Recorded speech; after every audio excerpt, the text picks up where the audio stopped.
Baik, terima kasih. Saya akan membuka panel kita terlebih dahulu sebelum menyerahkan ke chair panel.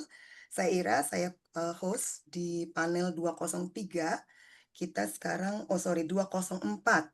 Kita sekarang ada di panel 204. Ini panel khusus ya, kita menyebutnya honorary panel session gitu, yang saya dan Farid organize gitu, karena memang orang-orangnya juga orang-orang khusus gitu ya, orang-orang yang memang sudah teman-teman pada kenal semua gitu. Kali ini tema kita adalah atau judul panel kita adalah menjaga feminisme dan tetap feminis di usia lanjut, pengalaman dan pemikiran para pionir feminis Indonesia. Nah, kenapa ini khusus? Karena mereka adalah pionir feminis di Indonesia, quote unquote modern. Chair kita kali ini adalah Mas Denny Irawan Yatim MA, beliau adalah penulis dan psikolog. Masing-masing nanti sharingnya 15 menit ya, Mas Denny ya, diingatkan 3 menit sebelum 15 menit berakhir. Dan untuk kawan-kawan yang punya pertanyaan, harap menuliskannya di kolom Q&A, bukan chat ya, Q&A, dan atau bisa raise hand langsung dan mengajukan pertanyaan langsung kepada narasumber atau presenter kita, karena nanti akan ada best participant dan best presenter juga. Terima kasih, saya serahkan langsung forum ke Mas Denny. Silakan Mas. Oke, selamat pagi, selamat siang, selamat sore, selamat malam, tergantung di mana Anda berada. Selamat datang ke panel 202.4 ya, menjaga feminisme dan tetap feminis di usia lanjut. Nah, judulnya aja tuh menarik gitu ya. Jadi kita akan mendengarkan pengalaman dan pemikiran para pionir feminis Indonesia modern. Ada sebagai pengantar saja, ini kalau kita ingat Orde Baru itu jadi periode yang cukup penting bagi feminisme Indonesia, terutama pasca kolonial. Dan kita tahu di zaman Orde Baru itu banyak sekali represi dan kekerasan politik yang sangat masif. Tapi ada beberapa pionir di dalam feminisme di Indonesia yang berhasil bertahan sampai sekarang ya. Para pionir ini eh, setidaknya sekarang menjadi semacam penjaga semangat feminisme di usia lanjut.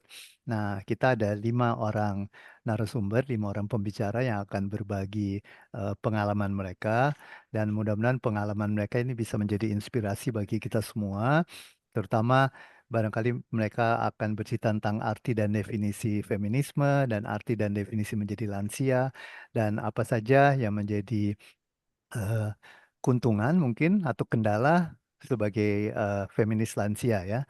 Kelima pembicara ini adalah Ibu Agustina Murniati dan saya baru tahu pagi ini panggilannya adalah Ibu Nunu. Selamat pagi Ibu Nunu. Selamat Eh, pagi, kemu- Mas.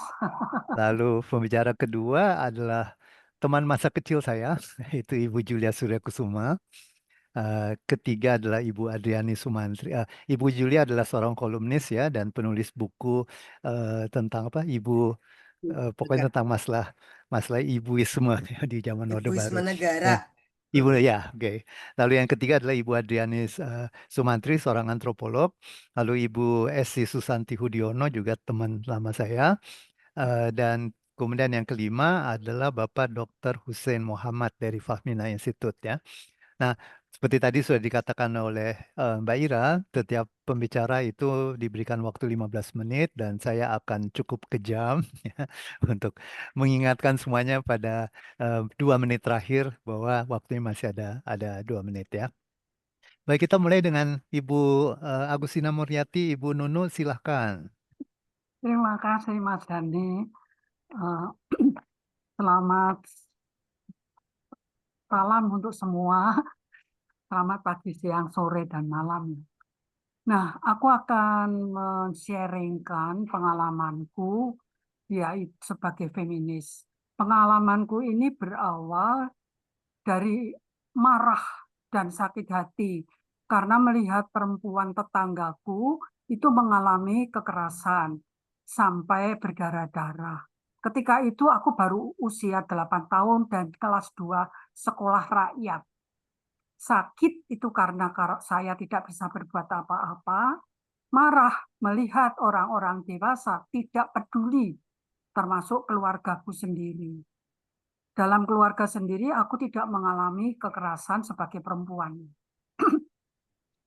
Bahkan aku itu dididik untuk melawan ketidakadilan dan penindasan. Jadi kalau diganggu oleh kawan laki-laki, aku itu diajari untuk melawan. Nah, akibatnya aku selalu menyalahkan perempuan, korban ketidakadilan dan kekerasan. Salahnya mengapa kok tidak melawan? Kalau aku kan bisa melawan. Nah, aku menyalahkan perempuan korban itu karena aku belum tahu dan belum sadar soal ketidakadilan dan penindasan terhadap perempuan. Pada waktu itu, aku sebagai perempuan merasa baik-baik saja. Aku baru sadar ketika sudah mahasiswa. Ketika itu, aku dipilih menjadi ketua organisasi pemuda tingkat provinsi Daerah Istimewa Yogyakarta yang sebelumnya aku menjabat sekretaris dengan ketuanya laki-laki. Karena pergantian periode, aku dipilih menjadi ketua. Tetapi karena aku perempuan, tiba-tiba struktur organisasinya diubah, ditambah dengan ketua umum yang ditempati oleh teman laki-laki. Aku baru sadar jika aku digeser karena aku perempuan. Disitulah aku menyadari bahwa aku diperlakukan tidak adil karena aku perempuan. Disitulah kesadaran feminisku baru lahir. Kesadaran ini disertai tanda bahwa aku sadar bahwa ternyata aku itu juga korban. Setelah aku sadar sebagai korban ketidakadilan dan penindasan sistematis, feminisku makin bertumbuh. Nah, kesadaran feminisku itu disiram dan dipupuk dengan berbagai pengalaman hidup. Pengalaman tersebut itu berupa belajar berbagai ilmu yang kaitannya dengan perempuan. Aku belajar ilmu itu pelangi ya, ada sosiologi, ekonomi, antropologi budaya, sejarah, dan bahkan teologi. Dalam sebuah workshop di musim panas di Maryknoll, New York, aku ketemu Elizabeth Fiorenza. Ia menyarankan jika aku ingin tahu akar masalah perempuan diperlakukan tidak adil dan ditindas secara sistematis, belajarlah teologi, dia mengatakan begitu. Nah, ternyata benar. Setelah aku belajar teologi, feminisku makin memahami penghalang yang paling besar untuk kemerdekaan kaum perempuan adalah agama dan budaya. Pengalaman belajar tidak hanya secara formal, tapi aku juga membaca banyak buku, menulis itu sampai sekarang saya menulis, mengikuti workshop, seminar, dan konferensi feminis. Pengalaman perjumpaan dengan para feminis, baik lokal, nasional, regional, maupun internasional, menambah pencerahan dan memperdalam kesadaran feminisku. Karena mendapatkan banyak pencerahan, akhirnya aku menemukan falsafah hidupku, sehingga aku dapat merumuskan visi dan misiku sebagai seorang feminis. Ideologi, visi, dan misi menuntun aku untuk melakukan transformasi feminisme secara personal terus-menerus. Inilah tindakanku untuk menjaga feminisme dan tetap feminis. Kebiasaan melakukan transformasi feminis pula lah yang membuat aku itu mampu bunuh diri kelas. Ideologi itu adalah jawaban dari pertanyaanku. Apakah makna hidup sebagai perempuan? Kemana tujuan hidup? Untuk apa aku hidup? Dan bagiku, kehidupan itu adalah mendapatkan anugerah. Dan aku mendapatkan talenta dari sang pemberi hidup untuk dikembangkan. Untuk siapa? Ya untuk sesama, khususnya mereka yang membutuhkan. Tujuan hidupku itu adalah kebahagiaan abadi dan kekal, sehingga punya mimpi, visi ke depan, yaitu dunia baru, masyarakat adil dan damai, masyarakat tanpa kelas. Oleh karena itu, aku sadar bahwa aku mempunyai misi atau mengemban tugas untuk mewujudkan dunia baru tersebut. Aku tidak dapat melakukan sendiri, maka aku bergabung dengan komunitas gerakan feminisme di semua tingkat. lokal, nasional, regional, maupun internasional. Aku bergabung dalam organisasi Solidaritas Perempuan, Komnas Perempuan, IDWOT, itu Asosiasi Teolog Dunia Ketiga, dan Ecclesia for Women in Asia. Nah, sekarang pemikiranku itu adalah hasil dari refleksi pengalaman hidupku sebagai perempuan dan bekerja untuk perempuan. Namun, pemikiranku ini juga dipengaruhi oleh bacaan buku dan sumbangan pemikiran oleh kaum feminis. Dasar pemikiranku itu berkiblat pada pandangan, pola pikir, dan kebijaksanaan nenek moyang kita pada zaman matriarkat. Mereka aku pandang sebagai perempuan asali yang masih mempunyai kedaulatan penuh atas tubuh dan kehidupannya. Mereka berdaulat penuh dan merdeka secara personal. Mereka adalah free thinkers. Kekuatan feminis mereka dikembangkan melalui kebiasaan berrelasi personal dengan alam semesta. Mereka berkeyakinan bahwa dalam alam semesta itu ada misteri alam sebagai sumber energi. Energi alam semesta inilah yang mereka masukkan ke dalam tubuhnya secara personal hingga muncul feminis potensial. Pemikiranku ini kemudian diteguhkan dengan sumbangan pemikiran Mary Daly bahwa rahim adalah mikrokosmik dan alam semesta adalah makrokosmik. Bagi perempuan, mikrokosmik menyatu dengan makrokosmik. Kesinambungan mikrokosmik dan makrokosmik ini membuat perempuan mampu berrelasi mistik dengan alam semesta lewat batinnya. Inilah spiritualitas kuno The Great Mother. Jika kita mewarisi tradisi ini, kita akan mempunyai melampaui jauh lebih dalam, beyond gitu ya, pada agama dan kepercayaan. Lebih-lebih agama-agama Abrahamis yang tidak ramah perempuan. Menurut pendapatku dan sesuai dengan pengalamanku, spiritualitas kuno ini memampukan kita untuk bersikap toleran terhadap semua agama dan kepercayaan. Aku percaya pemikiran bahwa untuk mengcounter pandangan patriark, kita kaum feminis punya tugas menggali, mengangkat, mengkampanyekan, dan melaksanakan pandangan, pola pikir, dan kebijaksanaan perempuan asali yang masih berdaulat penuh tersebut. Mengapa Sang Pencipta menciptakan rahim dalam tubuh perempuan? Apa sebenarnya filosofi rahim? Mengapa semua manusia harus lahir lewat rahim? Seberapa besarkah peranan perempuan terhadap kehidupan? Pertanyaan-pertanyaan tersebut penting juga kita renungkan, kemudian kita sadari bersama. Gerakan feminisme itu mengupayakan perubahan sosial, ekonomi, politik, budaya, dan agama dengan tujuan dunia baru, yaitu masyarakat tanpa kelas. Oleh karena ketimpangan pertama yang terjadi dalam kehidupan itu adalah ketimpangan laki-laki dan perempuan, maka tulang punggung gerakan perubahan sosial, politik, budaya, dan agama haruslah kaum feminis, karena merupakan korban pertama dan paling utama. Dari menurut pemikiranku dan keyakinanku juga ya, kaum perempuanlah yang dapat mengubah dunia. Akhirnya, aku punya pendapat bahwa gerakan feminisme itu tidak hanya berhenti jika perempuan sudah mendapatkan kebebasan dan kemerdekaan, tetapi harus berlanjut terus hingga seluruh isi alam semesta mendapatkan kebebasan dan keadilan. Dan gerakan perubahan itu membutuhkan perjuangan bersama dengan cita-cita dan harapan bersama.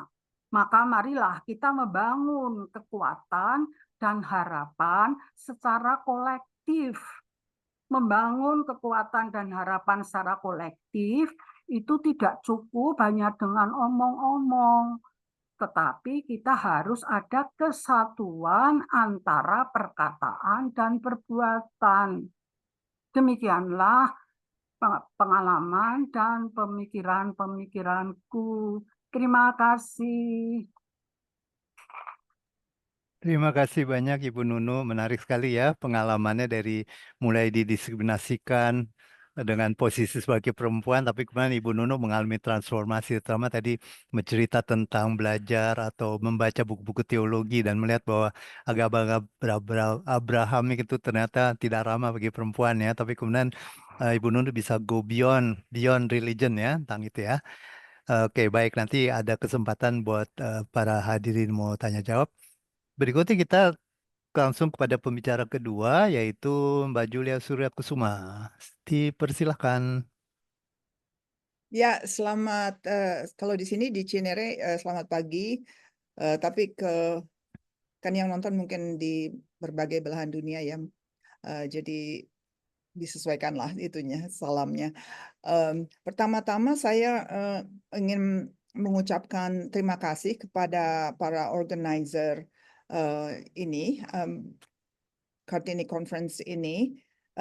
Let's Talk, Kalyana Mitra dan Mitra Wacana, dan khususnya untuk honorary panel ini. Itu untungnya kita di Indonesia di mana kalau di Asia itu kan yang tua itu dihargai gitu. Saya ini memang sudah lansia gitu dan buktinya saya sudah mendapat pin MRI yang baru aja dapat beberapa minggu yang lalu, tapi ini seharusnya umur 60 sudah bisa dapat gitu. Sekarang saya 71 usia saya, jadi udah terlambat 11 tahun nih gitu. Nih, menurut WHO usia 70-79 tahun itu terjadi penurunan fungsi kognitif, penglihatan, dan pendengaran yang lebih signifikan. Syukur alhamdulillah itu tidak terjadi pada saya masih lari-lari turun naik tangga gitu. Menjadi feminis itu sesuatu yang sifatnya eksistensial gitu. Jadi bagian dari diri kita hakiki ya, bagian hakiki dari diri kita, dan itu berlangsung seumur hidup. Karena banyak sekali dimensinya, yaitu hak asasi manusia, demokratisasi, keadilan dan kebenaran gitu. Feminisme membuat kita kuat karena di dalam masyarakat yang patriarkis itu selalu melawan arus gitu. Ibaratnya kita kalau ke gym itu kan kita nggak minta tolong orang lain untuk ngangkat barbel atau untuk aerobik. Kita harus melakukan itu sendiri untuk melatih otot. Demikian juga dengan feminisme adalah suatu gemblengan hidup yang terus-menerus.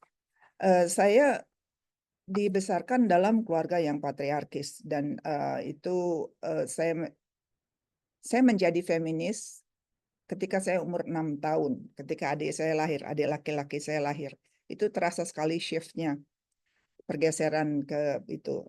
Kan kalau itu memang di masyarakat tradisional memang begitu ya, gitu. Laki-laki itu di nomor satu kan gitu. Dan saya coba kalian bayangkan gitu, Julia umur 6 tahun yang saya bersumpah saya akan lebih baik dari anak laki-laki kamu yang berharga itu, kayak gitu. Dan ternyata mudah sekali gitu karena saya diberi kelebihan dibandingkan adik saya gitu, termasuk keberanian gitu, selain kepintaran, bakat dan lain-lain gitu.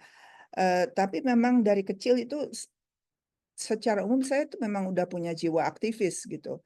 Karena feminisme itu udah dengan sendirinya walking the talk ya, dan harus kalau kita menyebut diri feminis itu pasti jadi aktivis gitu.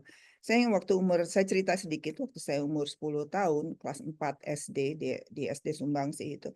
Ada guru kelasnya itu jarang masuk gitu. Terus kita dikasih catatan gitu, harus nyatet.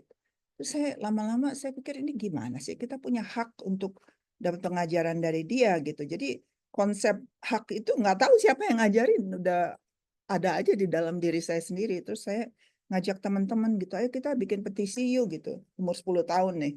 Terus teman-teman itu setuju, oke gitu. Nah, oke, saya bikin petisi di rumah gitu. Terus pada harinya saya ke sekolah gitu, teman-teman pada bilang, iya kita nggak boleh sama orang tua kita. Saya pikir ya udah saya sendiri aja, maka saya jalan ke kantor kepala sekolah bawa petisi itu. Itu kepala sekolah nggak, barangkali dia mikir dia mimpi di siang hari bolong gitu, ini ada anak umur 10 tahun bawa petisi. Kemudian guru kelas kami itu, saya nggak sebut namanya siapa meskipun masih teringat sekali, itu, dia menjelaskan bahwa dia terpaksa mengajar di beberapa tempat, di beberapa sekolah gitu, karena penghasilannya kurang. Saat itu saya merasa bersalah sekali gitu, bahwa wah saya nggak tahu ini gitu. Jadi saya, eee, baru tahu apa latar belakang dia sering absen itu gitu. Tapi kalau dipikir ya saya nggak salah juga gitu bikin petisi itu gitu. Gitu. Terus, oke, jadi memang feminisme itu relevan untuk setiap, itu ya, untuk setiap, di setiap periode kehidupan perempuan itu ada hal-hal tertentu yang menjadi yang perlu diperhatikan. Misalnya kalau kita baru baru lahir tuh dari situ, it's a girl, it's a boy gitu, terus udah gitu, mmm, apa namanya, kita masak misalnya mainan kalau anak perempuan boneka, anak laki apa, mobil misalnya atau apa gitu. Terus kalau masa remaja gitu, body image ya, barangkali gitu, citra tubuh dan, ketika udah lebih dewasa, pernikahan, terus juga bekerja itu ya, mengejar karir gitu, mmm terus, kesetaraan upah, hak reproduksi, keseimbangan antara pekerjaan dan keluarga, yang lebih dibebankan kepada perempuan. Kalau laki-laki gitu kan nggak ditanya gimana menjalankan peran ganda, itu selalu perempuan yang dibebani peran ganda gitu, ya, nah itu, terus, kalau pada pada lansia itu yang menjadi kekhawatiran adalah layanan kesehatan, perawatan lansia, dan isolasi sosial. Karena biasanya kan, perempuan itu umurnya lebih panjang daripada laki-laki dan kemudian menjadi janda gitu, itu menjadi pertanyaan gitu, apakah dia tinggal dengan siapa gitu. Kalau saya terus terang prefer tinggal sendiri gitu, karena dari dulu memang memang begitu, memang senang sendiri dari sejak kecil juga gitu. Mmm Kayak gitu. Terus, oke, saya, berasal dari keluarga diplomat. Itu juga menjadi suatu, tantangan tersendiri gitu, karena saya lahir di India, dibikin di Penang, dilahirkan di India, dibesarkan di Eropa. Di situ saya kenal sama keluarganya Dani. Orang tua kami juga berteman, itu tahun 60 gitu kira-kira. Mmm, jadi perspektif, saya sebagai insider, outsider, orang dalam dan dari luar Indonesia itu sangat dibentuk oleh itu, oleh kehidupan sebagai keluarga diplomat. Jadi selalu nilai-nilai gitu itu lebih, dan juga yang selain itu, preferensi terhadap adik saya, juga perlakuan ayah saya terhadap ibu saya yang cukup seksis gitu. Dan ibu saya selalu curhat kepada saya gitu. Jadi saya jadi tong sampah tempat dia curhat, tapi kalau dia lagi ngambek sama bapak saya yang ditendang saya gitu. Gitu loh. Jadi ya pokoknya gemblengan banyak gitu, banyak sekali. Nah kemudian, saya juga saya menikah umur, 20 dengan tahun 74 itu dengan Ami Priyono, sutradara film.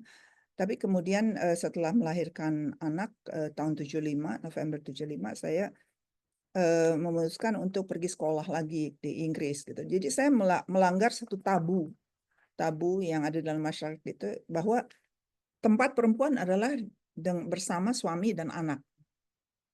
Nggak ada tawar-menawar. Jadi seperti saya dianggap sebagai monster gitu. Tapi saya merasa itu penting buat saya harus menemukan siapa jati diri saya gitu. Dan itu berlaku buat setiap perempuan gitu. Jadi biasanya perempuan itu didefinisikan oleh posisinya atau hubungannya dengan orang lain, apakah itu suami atau bapak gitu ya. atau mungkin kalau anaknya udah besar gitu. Dan saya merasa saya harus mencari jati diri saya sendiri. Di luar negeri itu saya belajar waktu di Inggris itu saya belajar sosiologi. Ini bukan waktu kenal sama Dani. Waktu kenal sama Dani sih masih kecil. Terus saya meninggal keluarga selama 3 tahun. Tentu pulang dan sering ketemu gitu. Dan itu satu tantangan yang sangat-sangat berat gitu, apalagi mendapat kritikan dari masyarakat gitu. Nah, terus saya terus bekerja di sebuah LSM yang berkaitan dengan pengembangan masyarakat dan kesehatan masyarakat gitu. Jadi di situ saya mulai belajar tentang Indonesia. Tapi terus saya dikeluarin gitu karena saya mempertanyakan pendekatan mereka yang di dalam program mereka bottom up, tapi di dalam organisasi enggak gitu. Jadi ya udah. Nah, terus tahun 1981 saya ditawari jadi editor tamu di Risma untuk satu nomor tentang perempuan. Terus disitulah saya waktu itu umur 27, di situ saya mendadak menjadi feminis, orang yang ahli gender gitu, yang saya merasa agak gitu, apa beneran nih gitu, karena saya masih merasa masih belajar tentang perempuan Indonesia dan tentang Indonesia gitu. Kemudian tahun 91 saya menjadi editor tamu lagi untuk edisi tentang seksualitas. Ya waktu itu juga orang reaksinya, oh seksualitas jangan diomongin, lebih baik dikerjakan saja gitu. Nah itu kan sikap yang sangat maskulinis gitu dan ignorant ya, ketidaktahuan gitu. Nah di antara kedua periode itu saya melakukan penelitian dan juga mengambil master saya di ISS dan saya mengambil ilmu politik gitu. Nah, dan ketika itu disitulah waktu di ISS itu saya mengerjakan penelitian studi yang akhirnya menjadi Ibu Isma Negara yang sekarang itu sudah menjadi household name gitu ya. Saking household name sampai Dani lupa apa itu. Terus nah waktu reformasi itu ya, bahkan sebelum reformasi saya sudah menjadi turun ke jalan gitu. Waktu tahun 94 itu masih Orde Baru jadi aktivis itu KPKP, Koalisi Perempuan untuk Kebebasan Pers, waktu ada pemberedelan majalah Tempo, Detik sama Suara Pembaruan kalau nggak salah gitu. Gitu. Jadi kamu waktu itu turun ke jalan gitu menghadap ke departemen ke Defense, Ministry of Defense itu apa bahasa Indonesianya? Pertahanan, Pertahanan ya, ya. pertahanan gitu. Terus udah gitu tahun 98 tahu sendiri yang Suara Ibu Peduli kan itu juga betul-betul dikenal kemana-mana gitu, dan saya ingat sekali anak saya waktu itu tanya gitu, do you have to ma gitu, dan saya cukup tertegun gitu karena dia mikirnya itu pilihan saya gitu. Tapi anak saya barangkali mikir ini si mama nih gimana sih ngebela hal-hal yang abstrak sebagai demokrasi ya, hak asasi manusia untuk orang lain, nanti Adit gimana kalau misalnya kehilangan mama gitu, karena kita tahu lah semua gitu bahwa aparat negara itu sangat represif gitu, yang bisa dipukul, dibunuh gitu dan dihilangkan gitu. Sampai sekarang kan yang orang-orang yang dihilangkan itu masih terus belum ada solusinya gitu. Jadi pengorbanan saya cukup banyak. Maksudnya keluarga saya bisa dikatakan saya mengorbankan keluarga saya, hubungan saya dengan keluarga saya. Tahu-tahu dan selama ini era reformasi ini ya, tahun 98 sampai entah nggak jelas di sekarang era apa ya. Kalau saya pernah menamakannya sekarang sudah era deformasi gitu. Tahu-tahu setelah saya rasanya kita bukan hanya saya ya, banyak dari kita gitu mengorbankan darah, keringat dan air mata, tahu-tahu Prabowo jadi presiden. Lah, gimana sih? Dia ini kan adalah penjelmaan perwujudan personifikasi Orde Baru dari segi militerisme, pelanggaran hak asasi manusia, gitu, otoritarianisme, dan itu kelihatan sebetulnya sudah dibuka jalannya oleh Jokowi gitu. Jadi ini saya lagi bingung ya, ini gimana sih kok begini gitu. Jadi sebenarnya sih terus terang saat ini tuh saya sedang mengalami depresi sejak Prabowo resmi jadi presiden gitu, dan dimoralisasi gitu, karena buat saya menulis itu adalah bentuk aktivisme saya juga gitu. Saya menjadi penulis di Jakarta Post itu sudah sejak dari tahun 2006 ya, dan selain kolom gitu saya juga menghasilkan beberapa buku, Agama Seks dan Kekuasaan, Julius Jihad, Ibuisme Negara yang sudah terbit 2 kali gitu, dan ke depan juga ada beberapa buku yang sedang direncanakan. Salah satunya adalah buku ulang tahun saya yang seharusnya untuk ke-70 tapi tertunda-tunda gitu karena berbagai hal, antara lain karena saya mau pindahan. Mungkin di belakang bisa kelihatan tumpukan buku itu karena saya lagi sortir buku nanti yang nantinya akan disumbangkan gitu. Jadi itu juga selain keadaan perasaan saya yang merasa dimoralisasi gitu, juga memang secara fisik lagi sedang melakukan downsizing gitu, karena itu biasa untuk perempuan seumur saya gitu. Karena saya tinggal di rumah yang besarnya 440 meter persegi, dan rencananya mau pindah ke apartemen yang kecil yang lebih manageable gitu, yang lebih bisa mudah terus yang mudah-mudahan setelah itu saya akan bisa lebih aktif lagi gitu, tidak banyak distraksi gitu. Terus terang semakin saya tua gitu, semakin bertambah umur saya, semakin banyak teman-teman saya yang muda umurnya gitu.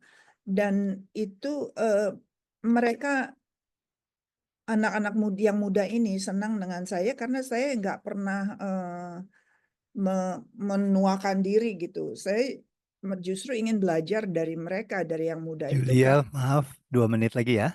Sure, I'm Ya. almost finished. Oke. Ya gitu, dan itu buat saya itu sangat berharga sekali pertemanan saya dengan yang muda-muda itu. Dan belakangan ini saya lihat yang pasti generasi di bawah saya, yang persis di bawah saya, 20 tahun di bawah saya, tapi juga ada yang itu muncul kayak orang-orang kayak Bivitri misalnya, generasi itu luar biasa. Saya bangganya luar biasa gitu. Dan itu betul sekali, saya setuju dengan Ibu Nunu gitu, bahwa kita ini yang kita lawan terus gitu. Kita harus lawan terus, dan interseksionalitas gitu antara usia, gender, kelas, dan suku dan lain-lain itu harus terus semakin digalakan untuk melawan kekuatan patriarkis dan otoritarianisme yang sekarang kelihatan sangat menonjol sekali. Terima kasih, itu dari saya. Oke, baik. Terima kasih banyak Mbak Julia. Tadi ada yang menarik ya, bilang bahwa feminis itu suatu hal yang hakiki dan berlangsung seumur hidup ya. Dan meskipun tadi ada nada agak pesimis, bilang sekarang adalah masa deformasi, tapi juga ada nada optimis ya, melihat para feminis yang muda ya, yang akan terus melanjutkan perjuangan untuk melawan patriarki ya, kira-kira begitu ya. Oke, terima kasih. Karena kami akan mengikuti narasumber yang ketiga, juga teman lama saya, ini adalah Ibu Adriani Sumantri, saya biasa memanggilnya Ani ya. Silakan, Mbak Ani. Ya, terima kasih. Dani ini teman yang memberi inspirasi kejahilan. Kami sama-sama jahil. Jadi pernah pada suatu saat kami pindah-pindah dalam satu kota, pindah-pindah beberapa hotel hanya ketawa ketiwi. Oke, saya mau presentasi ini dengan judul Hidupku Bukan Untukku Seorang. Refleksi perjalanan merawat daya kritis. Judul ini saya adaptasi terinspirasi dari sebuah perikop buku ibadah mengantar jenazah Ibu Mujio, ibunya Mbak Esti, cucunya neneknya Riko Adicondro. Pada saat membaca buku ibadah itu, saya mendapat satu kerentek kalau bahasa Jawa ya, kuat banget, ada getaran di dalam hati. Oh itu misi hidup saya. Walaupun saya belum tahu apa tugas saya, tapi saya ngerasa itulah. Mulai dari situ, setiap langkah saya selalu bertanya, hidupmu benarkah buat untuk kamu seorang atau Lian? Sebetulnya kepanjangan dari judul itu adalah hidupmu bukan untukmu seorang dan mati pun demikian. Saya cari-cari perikop ini lewat beberapa kitab, ternyata saya nggak menemukan yang secara persis, jadi saya bikin aja kira-kira, yang kemudian saya rubah, hidupku bukan untukku seorang. Catatan soal masa usia lanjut, saya merasa bahwa saya nggak pernah merasa diri saya itu berusia lanjut. Karena daya kritis saya itu semakin tumbuh dengan perkembangan usia saya, walaupun secara fisik ada bagian-bagian yang memang kita tidak bisa pungkiri. Tapi saya menjadi tidak melihat kelemahan itu karena saya selalu memberi makna, memaknai ulang atas itu. Nah, tapi terima kasih atas semua ini. Saya mengagumi, mengapresiasi percakapan dengan Ira dan Farid. Waktu itu saya sebetulnya mengapresiasi itu karena saya pikir kok bisa ya Farid sampai muncul suatu gagasan untuk membuat panel ini ya. Dari mana datangnya ya? Karena menurut saya ini adalah cerita yang biasa-biasa aja. Nggak perlu ada suatu panel spesial gitu. Tapi lama-lama saya mencoba untuk memahami cara pandang Farid dan Ira. Dan kemudian iya ya benar, mereka itu punya cara berpikir yang strategis. Nah, tapi saya tetap menolak dikatakan usia lanjut, bukan karena nggak mau dibilang tua, tapi mengatakan bahwa usia lanjut itu ada dan usia lanjut itu bisa punya kontribusi banyak, sangat tergantung dari banyak hal, salah satu individu dan lingkungannya. Saya mau mencoba untuk fokus pada pertanyaan Farid, pertanyaan mendasar Farid, bagaimana merawat daya kritis pada usia lanjut.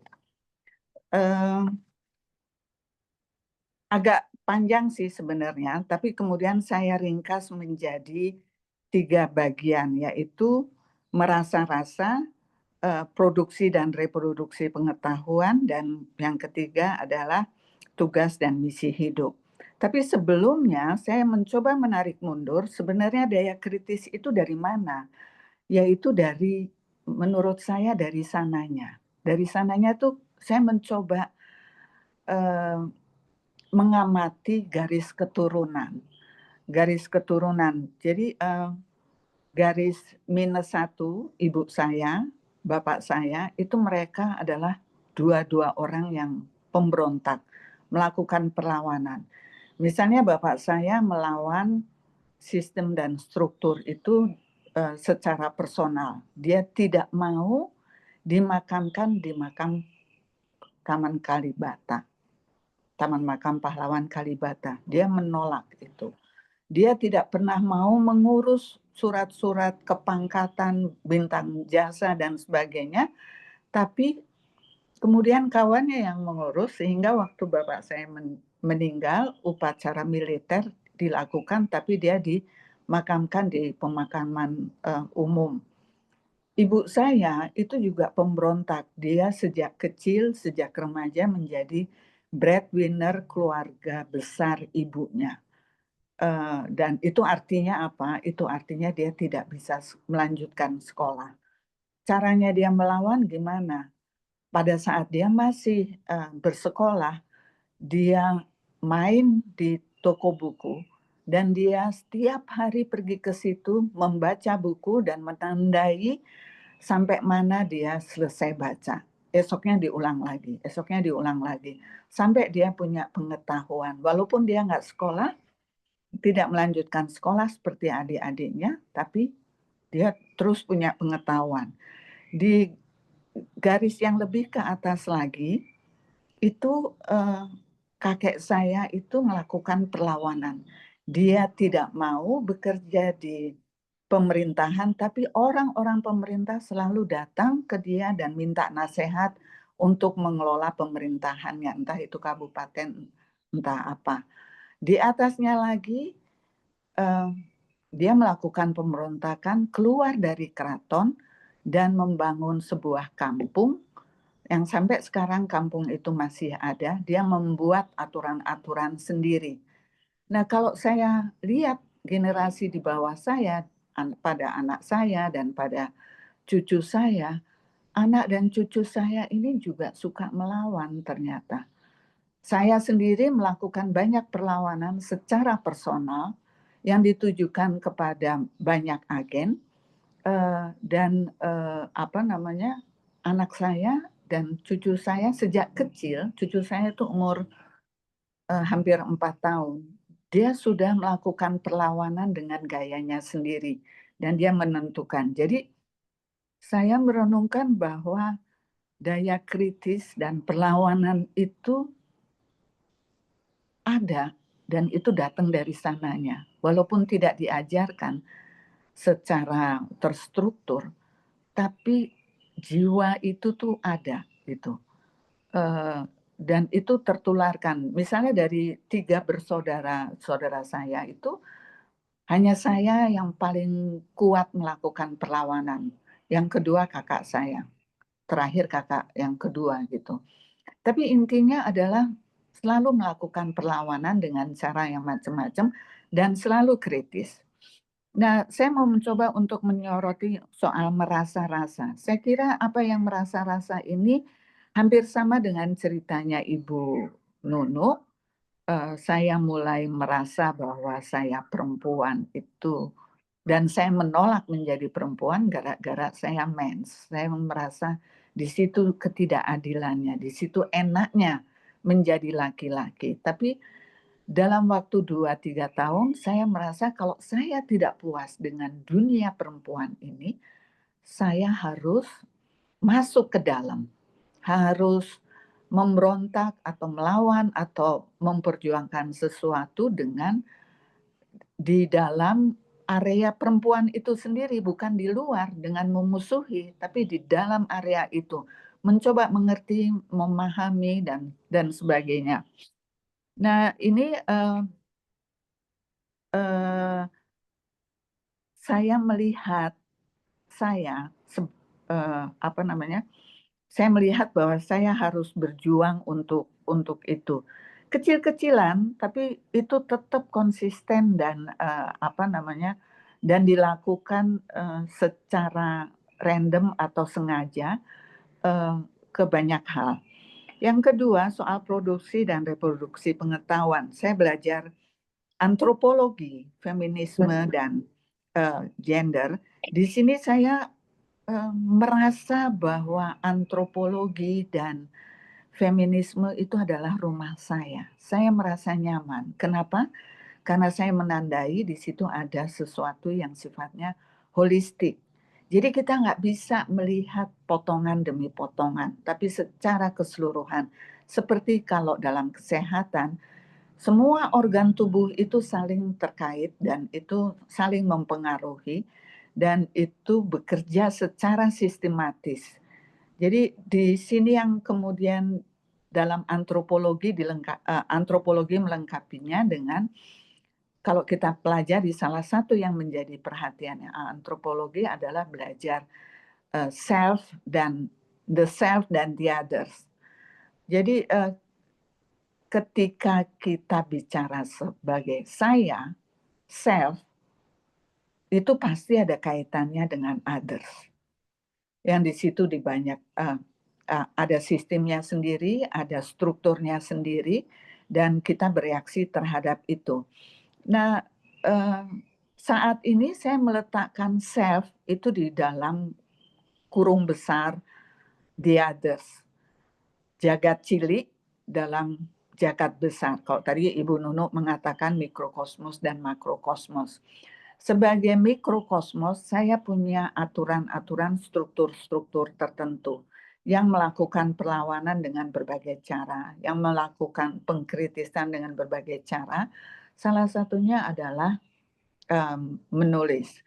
Beruntung saya mendapat kesempatan ikut kelas penulisan memoir, saya menjadi mengerti, oh yang selama ini saya lakukan itu adalah memoir, menulis memoir. Dan saya memproduksi banyak sekali tulisan memoir terhadap orang-orang karena saya percaya dengan tatanan yang jagat cilik dan jagat besar. Kalau kita menyentuh jagat cilik, itu kita melakukan, maaf saya menggunakan istilah investasi, kita melakukan investasi yang besar dan meninggalkan sesuatu secara berkelanjutan. Jadi kalau saya tidak punya kemampuan bekerja di komunitas atau di pasar atau di state, nggak punya kemampuan, kemampuan saya ada di bagasi itu dan kemudian itu yang mempengaruhi saya. Jadi kalau di antropologi, mempelajari self sama others itu netral. Tapi kemudian saya menggunakan alat yang lain yang dari Naila Kabbir, yaitu kemudian kita melihat ada sistem, ada struktur, ada tradisi, yang semuanya itu hierarkis gitu. Dan itu dalam tulisan-tulisan atau dalam pikiran-pikiran saya selalu itu menjadi peringatan. Jagat gede itu nggak homogen. Jagat gede itu sangat beragam. Di antropologi juga saya belajar instrumen dan metodologi. Nah, instrumen dan metodologi ini saya mencoba untuk melakukan penelitian Ini terapan. waktunya 2 menit lagi ya. Oke, Ya. penelitian dan terapan, terus kemudian di situ saya melihat bahwa kita tuh harus melakukan penelitian. Kalau di tingkat self, kita perlu mengenali diri kita ada di mana. Salah satu contoh dari itu adalah saya melakukan penelitian ketika saya harus merawat suami saya yang koma dan ternyata dia salah satu korban dari komodifikasi kesehatan dan saya advokasi ke berbagai institusi termasuk DPRD dan dikejar-kejar kayak gitu. Pokoknya agak heboh deh soal ini. Nah, untuk yang ketiga, soal tujuan dan misi hidup. Tujuannya hampir sama, tugasnya hampir sama. Kenapa sih saya lahir?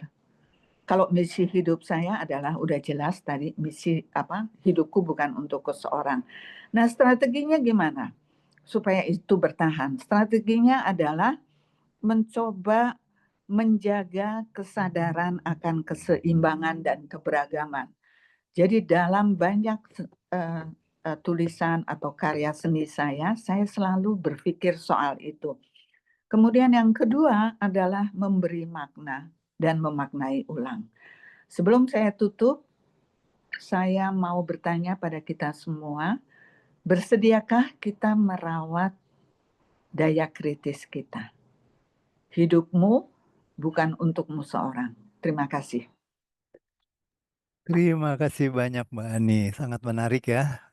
Banyak insight yang bisa kita dapatkan ya dari pembicaraan sangat filosofis, tapi filosofis yang tetap berpijak pada bumi ya. Melihatnya bagaimana tadi melihat antara perbedaan antara self dan other. Terus tadi ada kata-kata yang menarik bahwa kita melakukan investasi ya. Tapi baik, nanti kita masih ada kesempatan untuk diskusi. Oke, terima kasih Ani. Pembicara yang berikutnya, ini juga teman lama saya, ini adalah Mbak Esti Susanti Hudiono. Kami persilahkan langsung saja. Iya, terima kasih saya diberi ruang terhormat ini untuk berbicara. Terus terang aja saya kaget ya bahwa saya mendapatkan ruang ini. Terima kasih banyak. Nah, panitia meminta saya untuk bicara pengalaman dan pemikiran. Saya berbicara sedikit saja pengalaman. Kalau dilihat dari neuroscience, saya itu bakatnya spiritual. Jadi saya peka ya dengan spiritual. Jadi waktu kecil itu saya sering tiba-tiba kaget sadar bahwa kok ada hidup. Saya terkagum-kagum dengan kehidupan dan banyak pengalaman mistik. Nah, kemudian saya juga mempunyai hati nurani yang peka. Jadi saya nggak berani melawan hati nurani saya karena hati nurani saya bisa mengejar saya terus-menerus. Itu keanehan. Lalu pekerjaan saya waktu mengurus HIV itu ada ratusan bahkan ribu lebih ya karena proyek besar menghadapi kematian dari orang yang terinfeksi HIV itu sangat mempengaruhi. Nah, ketiga hal ini spiritualitas lalu kebenaran, saya juga peka dengan kebenaran. Saya tidak berani bertindak kalau tidak benar. Itu kaitannya dengan hati nurani. Hal ini dulu membuat saya menjadi seorang pribadi yang ambivalen, lemah, terombang-ambing, dan menderita ya. Karena saya hidup di dalam satu konteks yang punya pengalaman diskriminasi dan trauma yang banyak sekali.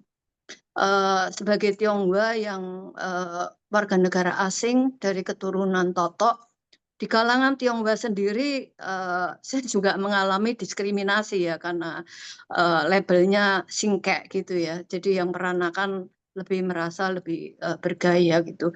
Semua itu membingungkan saya dan tapi anehnya hidup saya itu selalu dilindungi, dijaga dan sekarang ambivalen itu hilang sama sekali. Buat saya hidup jelas. Saya mau apa, peran apa yang bisa saya lakukan dan justru sekarang ini masa terbahagia saya. Nah, kemudian kaitannya dengan relevansi presentasi saya, kehadiran saya di forum feminis ini. Pertanyaannya itu. Nah, itu kaitannya dengan diri saya, dengan konteks sosial sekarang, apa yang terjadi. Nah, juga kebetulan di mana tahun 2022 saya mengalami krisis eksistensial yang bisa menghancurkan karakter ya. Sehingga saya menggunakan budaya tumbuh ageng, membuat declare. Jadi hidup saya declare ke diri sendiri dan masyarakat dengan memformat diri baru. Declare saya adalah saya meninggalkan pelan-pelan hal-hal yang duniawi dan memasuki spiritualitas dan saya siap menyongsong kematian saya. Nah, untuk ini saya perlu memformat diri saya supaya saya menjadi relevan dengan konteks sekarang.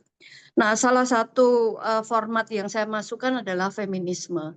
Meskipun secara finansial dan secara sosial, secara tidak menguntungkan karena feminis itu ditakuti dan sulit ya. Nah, kenapa saya memasukkan dimensi feminitas di dalam gerakan dan pemikiran atau di dalam literasi yang saya buat?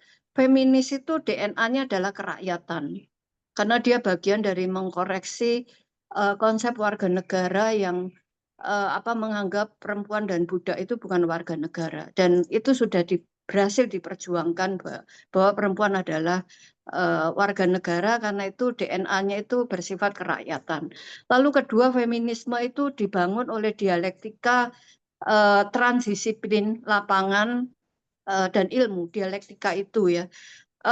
Dan saya kira feminisme itu penting karena ilmu pengetahuan perguruan tinggi itu kurang melaksanakan transdisiplin. Mereka banyak yang mulai multi dan interdisiplin, tapi trans di mana memperlakukan subjek yang diteliti atau masyarakat yang menjadi bagian dari pemikiran itu dianggap subjek masuk. Nah, itu feminisme seperti itu karena itu sangat relevan dengan konteks sekarang.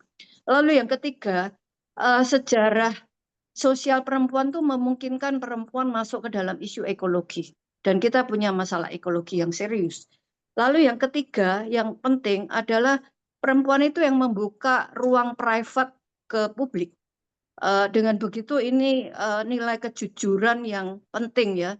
Indonesia ini celaka karena banyak yang tidak jujur, yang tidak mau membuka ruang batinnya. Ruang batinnya itu busuk, munafik, pencitraan dan sebagainya. Karena 4 alasan ini yang diperlukan. Jadi sebetulnya feminisme bisa menjadi pionir di dalam menyelesaikan masalah-masalah Indonesia bahkan mungkin dunia. Nah, kemudian di dalam itu tubuh diri saya yang saya format, antara lain saya juga mempertahankan spiritualitas, ilmu pengetahuan agama dan sebagainya. Nah, secara sosial Indonesia menurut saya ada 3 gelombang feminis. Pertama adalah feminis yang memasukkan tradisi ya. Kartini kemudian Soekarno kan memasukkan tradisi, tidak menolak tradisi. Kemudian kalau Kartini kan memasukkan elemen feminisme ke dalam tubuh sosial tradisi itu. Kemudian Soekarno memasukkan elemen politik ke dalam tubuh sosial gerakan perempuan. Nah, kemudian kita gerakan perempuan mengalami titik patah dengan diberangusnya Gerwani. Lalu kemudian kebangkitan feminis di Indonesia itu dibantu oleh tahun 70-an di mana PBB mencanangkan perempuan dan pembangunan perempuan dalam pembangunan yang kemudian melahirkan konsep hak asasi perempuan dan di mana sebetulnya problemnya kan soal pengendalian populasi yang mengobjekkan perempuan dan perempuan melawan dan itu berhasil luar biasa. Nah, gerakan perempuan era kedua ini sangat marak ya di Indonesia karena banyak dana masuk dan seperti kapal perempuan dan banyak yang masuk di dalam era ini karena itu kan fokusnya pada hak asasi manusia dan meninggalkan tradisi. Nah, kemudian ini juga problem ya karena kemudian meskipun biaya perubahan sosialnya begitu besar, tapi dampak realnya tidak terasa karena kita meninggalkan tradisi. Nah, sekarang ini kalau kita mau menjadi pionir di dalam memecahkan masalah-masalah yang ada, maka perlu mensintesakan tradisi dan hak asasi manusia. Jadi kalau kita bicara dialektika, maka ini adalah masa sintesis dan saya siap masuk ke era ketiga ini dengan pengalaman saya, proses saya, dan ini nggak sengaja ya. Jadi kebetulan menjadi sinkron. Nah, kemudian masalah-masalah yang ada yang perlu dipecahkan adalah pembagian kerja seksual domestik publik ini perlu dikonstruksi, direkonstruksi. Kemudian pendidikan anak karena akibat domestik dan publik sehingga sebetulnya anak menjadi investasi untuk perawatan membuat anak menjadi manusia penuh itu sebenarnya dirugikan. Nah, Indonesia mengalami feodalisme, patriarki, tubuhnya kan feodalisme, patriarki, oligarki, militerisme, tubuh-tubuh itu yang ada ya, yang sebetulnya bisa dihadapi dengan feminisme yang pada prinsipnya adalah kerakyatan dan pro kesejajaran atau persamaan. Nah, kemudian soal juga tadi ada masalah ekologi, kemudian masalah karakter, di mana sebetulnya kan problem kita itu kan karakter pemimpin yang tidak mau membuka dunia batinnya, itu penting sekali. Nah, kemudian juga kita punya masalah tadi hasil ilmu pengetahuan dan teknologi yang masih elit ya, jurnal dan sebagainya itu kan kayak ada dualisme gitu ya, masyarakat jalan sendiri, dunia ilmu pengetahuan berjalan sendiri, ini menjadi high cost. Nah, kemudian juga bagaimana kita memposisikan teknologi itu perlu adalah diskusi yang penting. Nah, ini yang apa yang perlu kita pecahkan dengan tadi keunggulan dari feminisme, dan saya mau menjadi bagian dari membuat citra feminis menjadi baik dengan harga yang harus saya bayar, itu jalan yang tidak mudah. Nah, kemudian ada 3 hal yang oleh kesabaran yang selama ini saya gumuli. Yang saya gumuli itu adalah isu ego. Kalau spiritualitas itu Buddha gitu ya, menganggap ego itu ilusi, tapi psikologi modern kan dibangun dengan ego. Soal ego ini membingungkan saya lama sekali, yang membuat saya menjadi seorang yang ambivalen. Tapi akhirnya saya menemukan, jadi sebetulnya versinya banyak, tapi di dalam dunia spiritual itu ada namanya transpersonal yang tergantung pada paradigmanya. Kayak misalnya kalau kita ingin menjadi insan kamil, maka kan itu soal eksistensial ya, dengan kita menggunakan pemikiran dari Iqbal dari Pakistan itu apa ego itu masuk, tapi ego yang bukan ego yang sempurna gitu ya.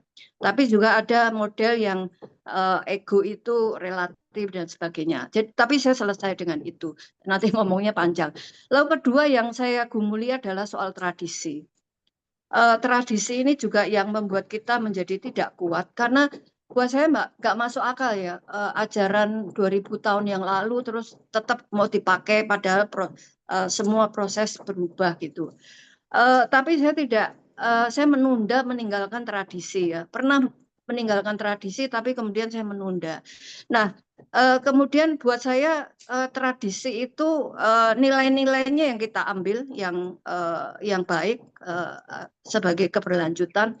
Kayak misalnya kalau di dalam Kristen itu Paulus itu kan anti perempuan gitu ya, karena dia dibangun oleh budaya Yunani Romawi karena dia warga negara Romawi yang Mbak memang Besti, tidak waktunya memasukkan. 2 menit ya.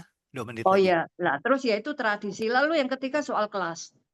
Nah, kalau kita tadi masih di dalam konsep feodalisme, patriarki, oligarki dan sebagainya, kalau pengelolaan hidup kita high cost, kita tidak akan survive.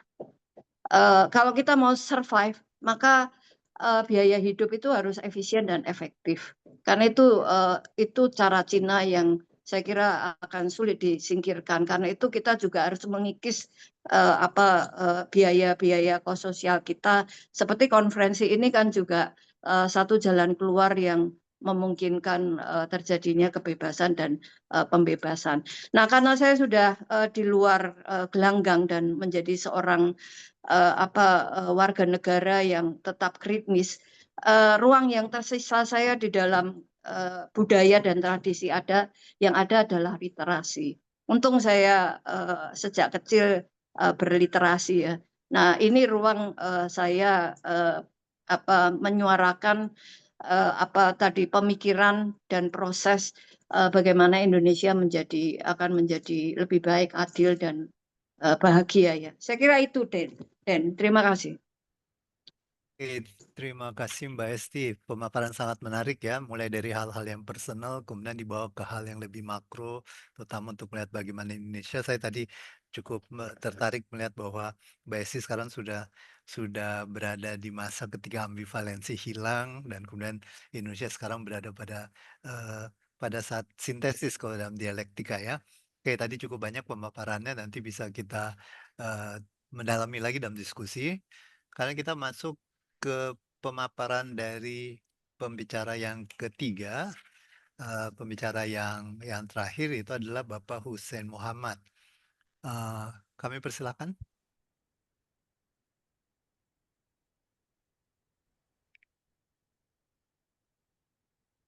Pak Hussein Muhammad sudah ada ya? Sudah hadir ya? Sudah ada Mas Denny. Ada ya? Sudah ada di Oke, sini, ya. silakan Pak. Ya.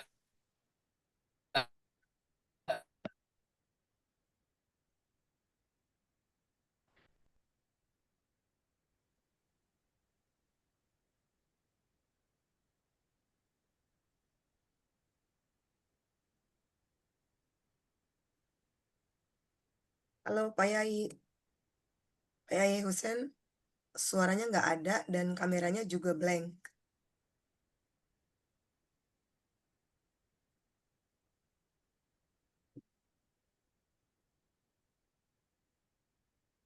Pak Hussein sudah siap?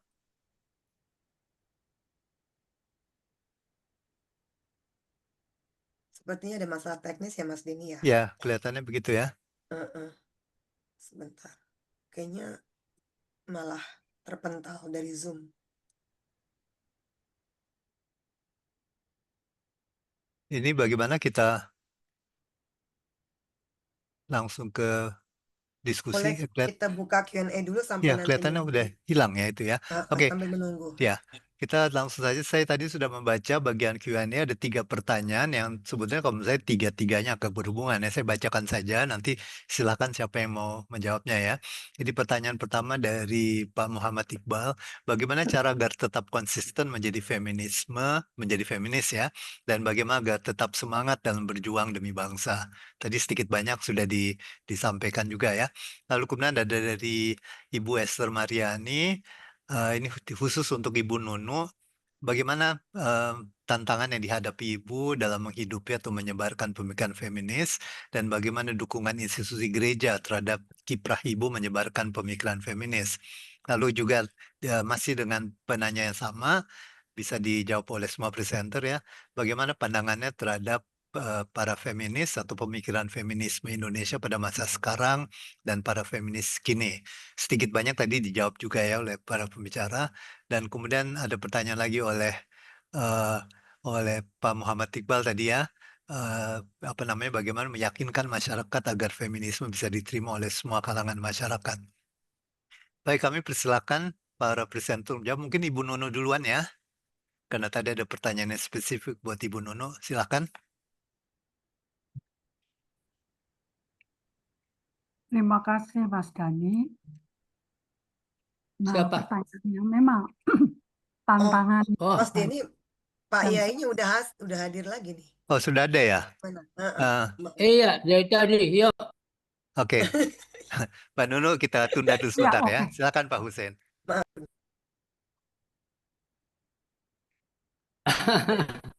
Gimana nih? Nggak Ya, kelihatan. silakan langsung Oke. saja Pak Hussein. 15 menit ya. Halo. Oke. Baik, baik. Terima kasih ya. Oke, saya ini terburu-buru oleh waktu nih. Padahal banyak sekali ingin saya sampaikan.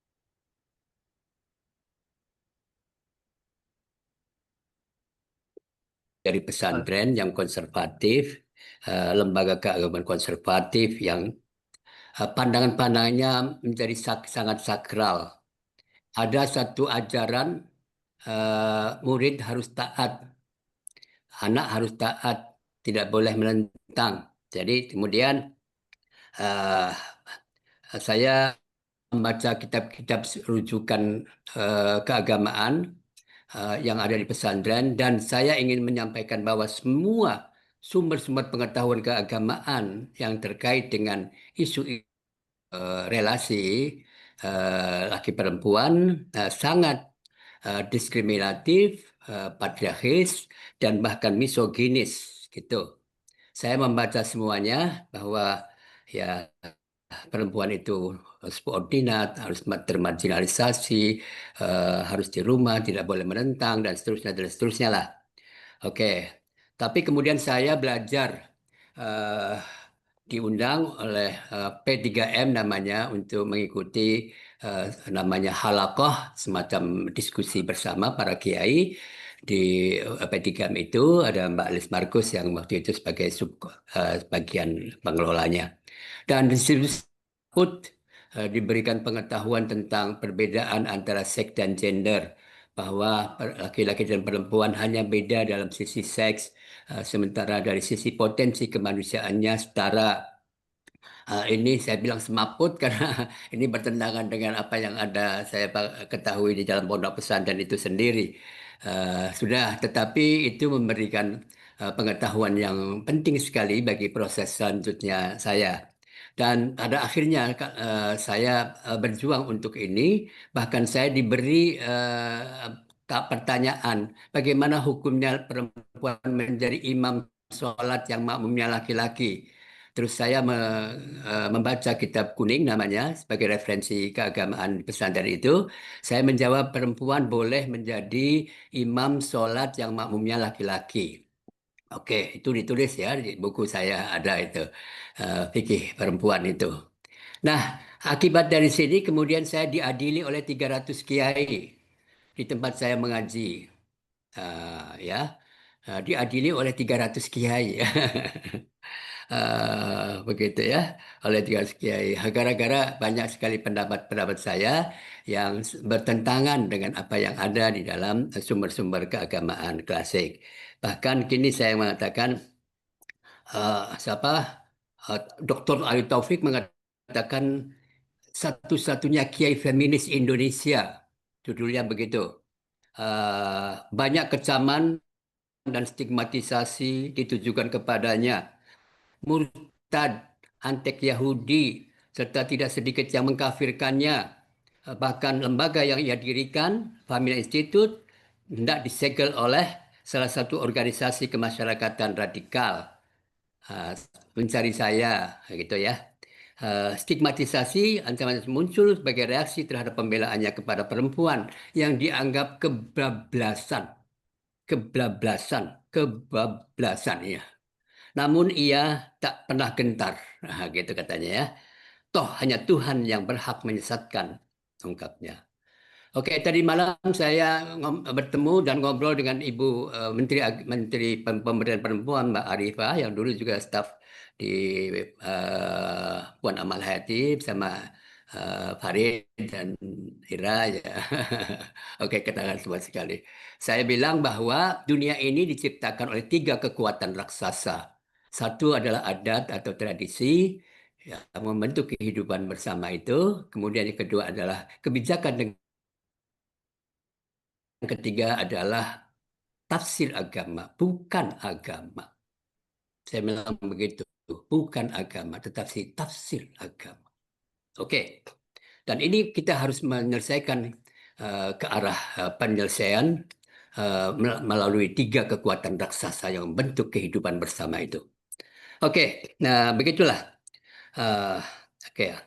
Oke, terus saya menulis banyak sekali saya mendirikan 4 lembaga Rahimah, kemudian Puan Amal Hayati, di situ ada Farid menjadi staf, kemudian Puan di Alimat, lembaga semacam MUI perempuan, yang keempat adalah Fahmiyah Institute yang bicara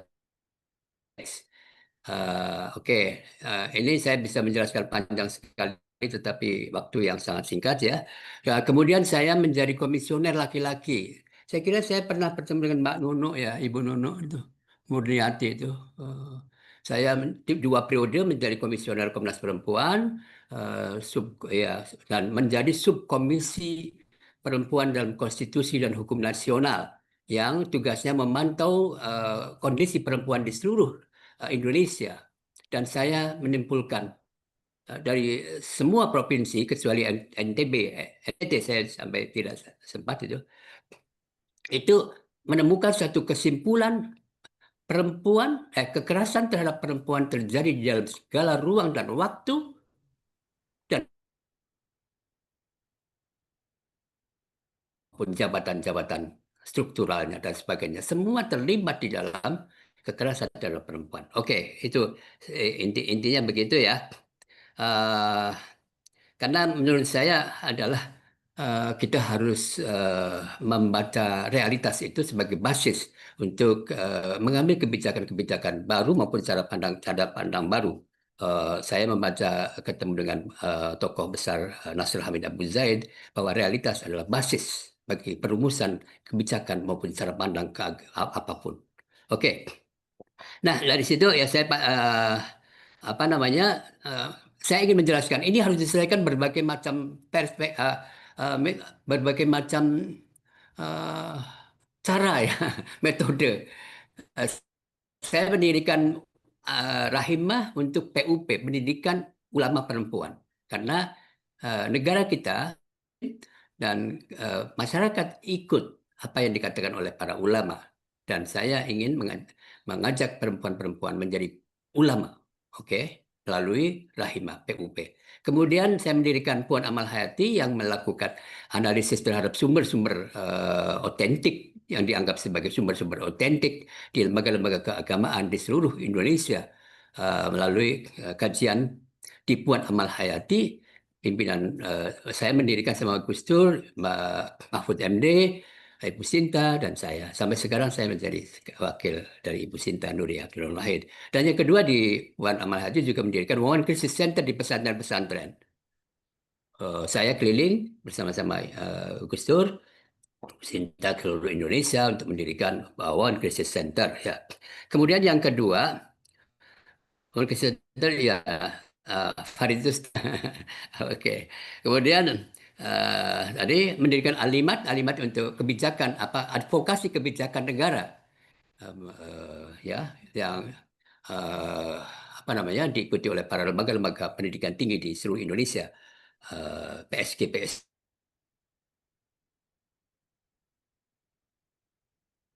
mana mengadvokasi dan seterusnya mengusulkan nanti akan hasilnya. Kemudian yang ketiga adalah apa namanya Family Institute, metodologi. Kita harus membaca kembali metodologi atas sumber keagamaan klasik itu, dan dihasilkan dua cara saya menghasilkan kontekstualisasi kitab kuning namanya. Bagaimana mengkontekskan? Karena saya bilang yang kita jadikan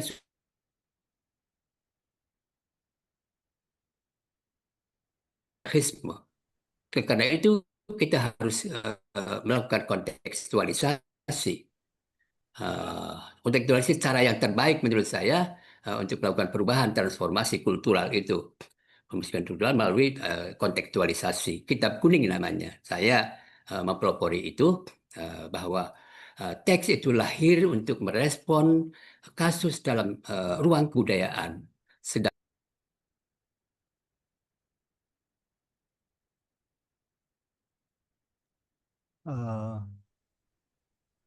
Pak Hussein hilang.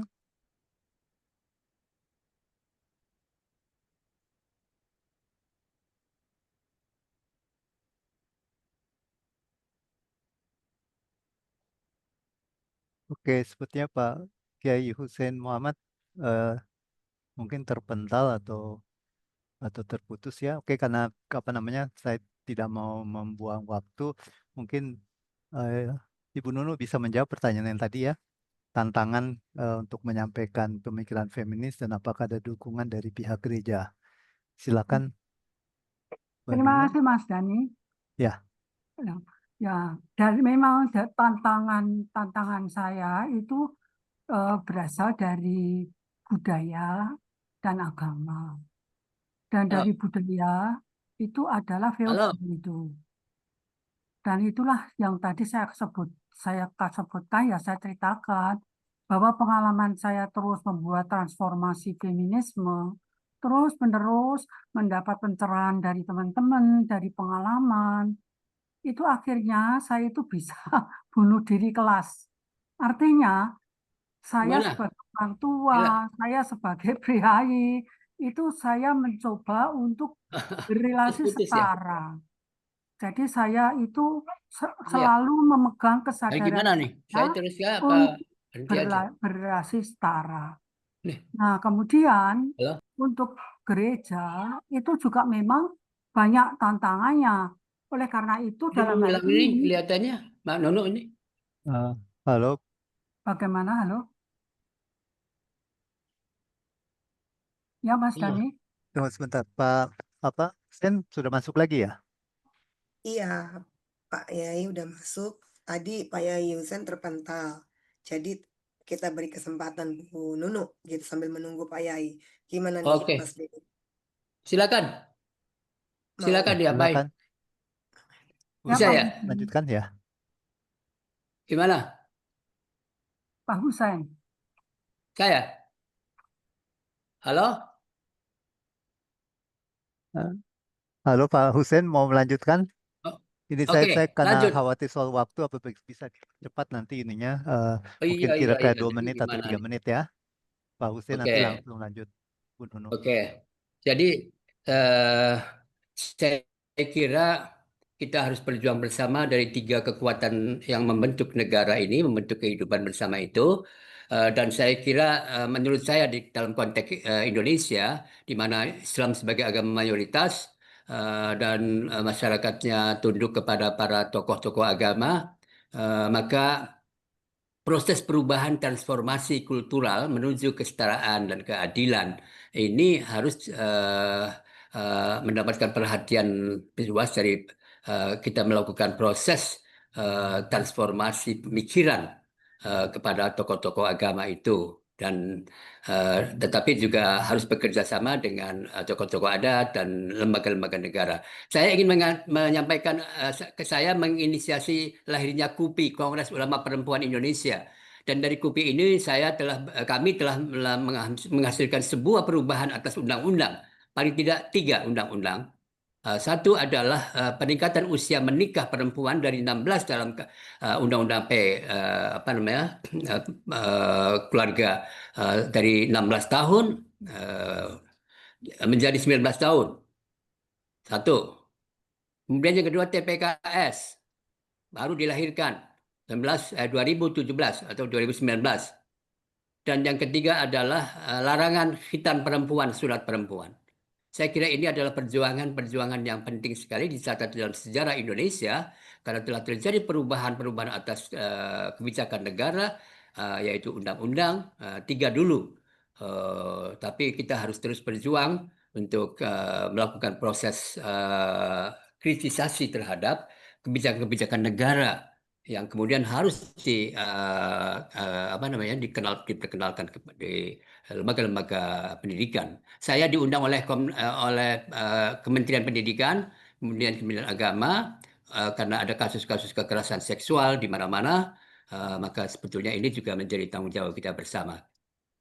Saya kira begitu karena diburu-buru oleh sebuah waktu. Saya kira begitu dulu. Tapi quotes terakhir ya, saya mengatakan di mana-mana bahwa kesetaraan dan keadilan dan kebebasan itu adalah konsekuensi logis dari keyakinan kita kepada Tuhan yang Maha Esa. Hanya Tuhan yang Maha Besar, yang Maha Kuat, Maha Perkasa. Karena itu, konsekuensi dari kepercayaan kita pada Tuhan sebagai satu-satunya kekuasaan, maka selain Tuhan adalah setara, terhormat, dan memiliki kebebasan. Ini basis-basis hak asasi manusia yang harus kemudian dioperasionalkan di dalam sebuah kebijakan-kebijakan partikularnya. Kebijakan-kebijakan partikularnya harus berdasarkan 3 prinsip dasar kemanusiaan itu. Saya terakhirnya menghormati Tuhan adalah menghormati manusia. Merendahkan manusia berarti merendahkan Tuhan. Saya kira begitu dulu. Terima kasih. Assalamualaikum warahmatullahi wabarakatuh. Ya, terima kasih Pak Kiai ya. Oke, karena waktu kita memang tinggal sedikit lagi, jadi Ibu Nunu bisa lanjutkan mungkin 1 menit atau 2 menit lagi. Tadi tantangan yang apa saja. Lalu untuk semua pembicara tadi adalah bagaimana agar tetap bisa konsisten menjadi feminis dan bagaimana pandangannya terhadap pemikiran feminisme zaman sekarang di Indonesia. Silakan Bu Nunu lanjutkan, kalau bisa dipercepat ya. Terima kasih.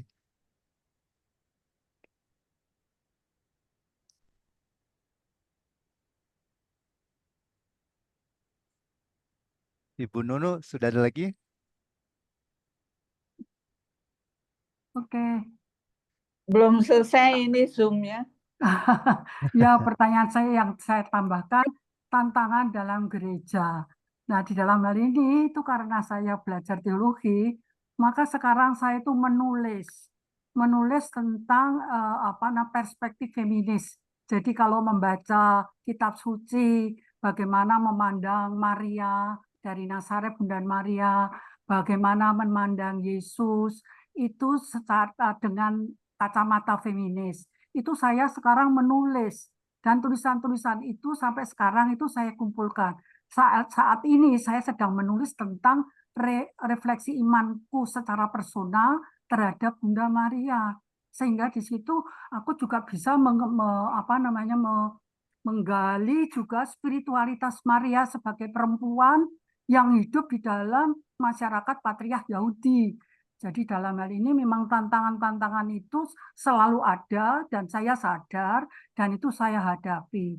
Dan saya menghadapi itu dengan adalah aktif tapi tanpa kekerasan. Karena kalau halangan-halangan itu aku lawan dengan kekerasan, aku sendiri itu juga tidak akan maju. Jadi saya selalu menggunakan ini, strategi saya adalah membuat relasi personal pada orang-orang yang berkuasa, dan itu. Jadi dengan relasi personal dalam hal ini, lalu kemudian bisa membuat komunikasi I am okay, you are okay. Nah, dalam hal ini itu. Nah, memang tantangan selalu ada dan itu saya sadari. Sekian saja Mas Dhani, jawaban saya. Oke, terima kasih Bu Nuno. Jadi pertanyaan berikutnya untuk Mbak Ani, Mbak Julia, sama Mbak Esti, bagaimana caranya agar bisa tetap konsisten sebagai feminis dan bagaimana pandangannya terhadap pemikiran feminisme zaman sekarang. Silakan, siapa mau mulai duluan? Saya boleh mulai ya. Silakan, Mbak Ani. Supaya tetap konsisten, saya pikir kita perlu membangun satu kesadaran akan keseimbangan mikrokosmos jagat cilik dan jagat besar. Dan menjaga keseimbangan, kita sadar, menjaga kesadaran kita akan keberagaman. Itu tuh terus-menerus mesti ada di kepala kita. Dan eksekusinya lewat apa? Lewat macam-macam. Bisa lewat tulisan, bisa lewat karya seni, bisa lewat karya-karya yang lain. Misalnya saya mendesain baju yang mengarah ke situ, atau karya seni seni kontemporer yang mengarah ke situ. Jadi kalau misalnya kita tahu ada penolakan, saya abaikan penolakan itu, kita tetap berjalan dengan itu dan memperkenalkannya. Misalnya, saya membuka diskusi soal kematian. Di gereja Protestan, soal kematian itu adalah orang mati ya udah mati, titik. Nggak ada keterhubungan apapun. Tapi kemudian saya mencoba untuk bicara soal kematian itu, bahwa kematian itu bla bla bla bla bla bla bla kayak gitu, dan agak tambeng sih, agak ndablek sih. Tapi biarin aja, karena percaya bahwa itu pasti akan masuk di kepala orang. Dan ternyata sekarang misalnya di gereja, di komunitas gereja saya, itu bicara soal kematian itu bukan sesuatu yang haram gitu. Tapi itu adalah sesuatu yang variasi dari kehalalan itu gitu. Jadi macam-macam cara dipertunjukkan, tidak harus dengan bernarasi bernarasi secara frontal. Itu aja. Oke, terima kasih Mbak Ani. Mbak Julia mau menjawab? Oke, pertama saya mau bilang bahwa saya senang bicara dengan panelis yang lain di sini karena kami saling melengkapi ya. Kalau soal saling mengisi karena waktunya masing-masing singkat. Soal konsistensi, saya tuh sudah dari sejak umur 6 tahun ya feminis konsisten gitu. Jadi 65 tahun konsisten, mau gimana lagi, nggak ada jalan lain untuk tidak konsisten, itu nggak mungkin. Tapi tadi banyak tadi terutama yang terakhir itu bicara soal kematian. Saya bukan hanya sekedar downsizing ya, pindah dari rumah yang 440 meter persegi ke apartemen yang sepertiganya. Tapi dengan satu pemikiran bahwa memang itu mempersiapkan diri untuk kematian. Mungkin saya turunan panjang umur terus terang gitu. Jadi mungkin saya mati 10 tahun lagi, 20 tahun lagi, bahkan 30 tahun lagi. Karena ibu saya meninggal umur 90 tahun dan pola hidupnya buruk, pola pikirnya buruk, tapi toh tetap umur panjang gitu. Sedangkan kalau saya merawat diri. Jadi menurut saya secara pribadi ya, sikap terhadap embracing, menerima kematian itu menjadi salah satu cara untuk lebih bisa hidup lebih baik gitu. Misalnya ada sesuatu, misalnya kan saya harus mengurangi barang banyak nih ya. Termasuk koleksi buku saya, mungkin saya cuman bisa bawa 20% dari itu. Tapi saya mikirnya kalau saya mati gimana ya? Gitu ya. Iya, nggak bisa dibawa juga tuh barang gitu loh. Terus misalnya jadi lebih baik kita salurkan gitu. Nah, sekarang ini yang sulit itu adalah menyalurkan ke orang yang betul-betul bisa menggunakannya dan bisa dimanfaatkan. Itu butuh waktu lebih lama daripada sekedar bruk aja ngasih gitu. Jadi itu yang saya lakukan secara praktis gitu ya. Secara cara lain gitu untuk mempertahankan itu feminisme saya gitu adalah ya dengan menulis itu gitu. Ada beberapa buku yang sedang saya siapkan gitu, yaitu mau bikin jilid 2 dari Julius Jihad dalam bahasa Indonesia dan dalam bahasa Inggris, kemudian buku ulang tahun ke-70 yang tertunda-tunda gitu. Jadi sekarang mau dijadiin 9 windu di 72 tahun. Jadi nggak boleh lewat nih tahun depan nih. 72, kalau 73 tahun udah nggak tahu lagi disebutnya apa. Tapi yang mungkin kemarin ini saya menulis kolom bereaksi terhadap pameran sunting di itu Museum Nasional gitu ya. Yang terus terang cukup mengecewakan gitu. Bisa kalau yang berminat baca bisa hubungi saya, nanti saya bisa kirim. Dan di situ kelihatan sekali meskipun yang mengelola pameran itu adalah perempuan, tapi tetap patriarkis gitu loh. Saya juga pernah nulis kolom tentang ibu saya, My Mother the Patriarch. Gitu. Jadi itu gender itu tidak ada kaitan dengan sikap feminis atau tidak feminis. Jadi bukan feminisme nggak ada hubungannya dengan alat kelamin kita gitu. Itu misalnya Kiai Hussein itu adalah pahlawan saya gitu, tahu nggak, luar biasa gitu. Apalagi berada. Makasih ya. Benar-benar. Kiai, saya mau bikin deklarasi secara publik. Oke. Saya cinta banget sama Kiai Hussein ini karena Makasih Mbak. Guru saya oh Mbak. iya. Oh iya, saya ini tapi saya juga punya kebanggaan tersendiri. Kiai Hussein bilang bahwa saya ini mbahnya gitu. Mbahnya, betul. Karena katanya Belajar Kiai dari. belajar dari Lis Iya, Martus. betul. Martus Iya. dulu asisten penelitian Ya, saya waktu saya bikin Ibuisme Negara, penelitian untuk Ibuisme. Jadi waktu ya. itu jadi saya ini secara hierarkis keilmuan itu adalah mbahnya Kiai Hussein gitu. Luar biasa Makasih. lucu kayak Kiai Hussein Betul, gitu. betul.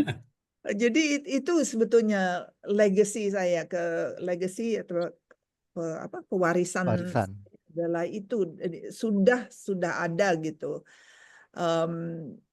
Mewariskan gitu. Tapi itu akan berlanjut terus karena tantangannya semakin besar gitu. Jadi misalnya sama Ira sama Farid juga, ya Allah gitu, saya juga kagumnya luar biasa gitu sama mereka bikin mengorganisir Kartini Conference yang begitu. Tapi cuma saya bertanya kenapa sih Kartini melulu gitu. Itu yang Kartini itu banyak ininya lah, problematis lah gitu. Saya juga sering nulis tentang dia gitu. Tahu nggak? Jadi itu sebetulnya saya melanjutkan apa yang yang sudah saya lakukan selama puluhan tahun ini, lebih dari setengah abad gitu. Sekarang ini agak tersendat gitu, bukan tersendat ya, agak sedikit slow down gitu karena tadi selain soal depresi, soal Prabowo itu gitu, dan kembalinya Orde Baru gitu kayaknya, dia lagi. Juga karena saya lagi pindahan gitu. Tapi kan dalam hidup itu ada saatnya kita harus slow down untuk membenahi diri kita nanti untuk bisa maju lagi, dan mudah-mudahan saya bisa melesat maju lagi. Tapi itu buku sejarah tentang perempuan. Kita harus menulis sejarah kita sendiri. Perempuan itu harus menulis sejarah kita sendiri. Jadi kalau saya misalnya menangani proyek ini, saya jadi editornya, tapi semua perempuan itu yang jadi penulis itu banyak, bukan hanya perempuan, tapi laki-laki juga harus berkontribusi gitu kepada ensiklopedi. Ini akan menjadi ensiklopedi sejarah perempuan Indonesia. Itu cita-cita saya yang paling besar, yang saya ingin kerjakan. Mudah-mudahan setelah saya pindah gitu udah lebih. Sekarang ini saya seperti naik bus sendirian gitu. Saya pengen pengen naik city car yang bisa gesit gitu untuk pindah ke apartemen tuh itu realitanya hidup tuh seperti itu ya, harus praktis gitu. Jadi itu dari saya. Terima kasih. Oke, terima kasih banyak Mbak Julia. Menarik ya. Menariknya juga panelis di panel ini semuanya adalah penulis, jadi kita harus penulis ya. Oke, yang berikutnya Mbak Esti, mungkin silahkan jawab, lalu bisa langsung saja disambung dengan Pak Hussein. Tadi ada Ya. pertanyaan di Q&A. Pertanyaannya sangat spesifik, apakah perempuan bisa menjadi khotib pada waktu sholat Jumat, dan Oke. bagaimana pandangannya karena banyak sekali agama dianggap anti feminis, jadi sekarang banyak anak muda juga menginterpretasikan dirinya menjadi anti feminis. Oke, tapi Mbak Esti dulu ya, silakan menjawab Oke, pertanyaan yang silakan, tadi. silakan. Iya, saya kira kalau kita bicara keadilan, feminisme itu kan punya banyak nama ya. Ada keadilan, kebenaran, kemanusiaan, peradaban, pro hidup gitu ya. Jadi kalau misalnya kita kata feminisme itu mendapatkan penolakan ya kita nggak usah pakai ya, karena kan kita akan ingin mengubah gitu, bukan mau menghidupkan kata-kata itu. Jadi nah orang bisa memilih untuk secara formal mengaku sebagai feminis, ada yang enggak gitu ya, kayak NH Dini itu kan tidak mau disebut feminis. Saya kira itu pilihan orang, tapi tindakan-tindakannya sebetulnya tindakan-tindakan feminis ya, karena kesetaraan kemanusiaannya dan sebagainya. Nah, buat saya memilih feminisme itu secara formal karena ini rumah yang perlu kita jaga, yang saya katakan. Misalnya pada saat sekarang menghadapi militerisme, kalau kita dengan kacamata feminisme kan jelas nggak mungkin feminim itu masuk di dalam konsep ini. Jadi feminisme itu kalau digunakan secara tepat, maka ini menjadi kacamata yang teropong yang tajam gitu ya. Jadi penting. Nah, misalnya Ira dan Farid dan kawan-kawan mengembangkan serangkaian programnya dengan dengan gagah berani memakai feminisme, kan dengan cepat bisa menampung kita berbicara gitu ya. Kalau sekarang mau mencari rumah orang yang individual seperti saya, mencari ruang-ruang untuk menyampaikan gagasan pembaruan, menyampaikan gagasan-gagasan terobosan dan sebagainya tidak mudah. Tapi kalau ada rumahnya kan menjadi lebih mudah. Jadi, nah kenapa kok saya tetap memilih feminis sebagai satu secara formal? Ya karena itu memang perlu dibela dan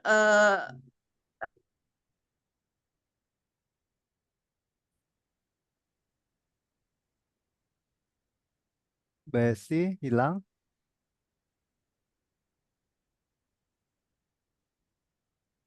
kan kejujuran, ketulusan, dan pro pada kehidupan, sebetulnya kendala-kendala itu bisa diatasi.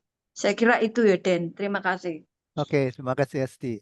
Pak Hussein mungkin bisa menjawab Oke, dengan makasih cepat ya. ya. Ya. Ya, baik, makasih. Saya kira saya sudah menyampaikan bukan hanya sebagai khotib, tetapi sebagai imam membolehkan. Saya tahu kasus Panji Gumilang di Pesantren Al-Zaitun dihukum oleh MUI dan dihukum oleh negara juga. Hanya gara-gara ada perempuan di depan, baris di depan bersama laki-laki. Saya kira saya untung saya hadir menjadi keluarga pesantren sehingga masih dilindungi oleh para kiai-kiai di seluruh pesantren di Indonesia ya. Jadi intinya Iya. begitu deh.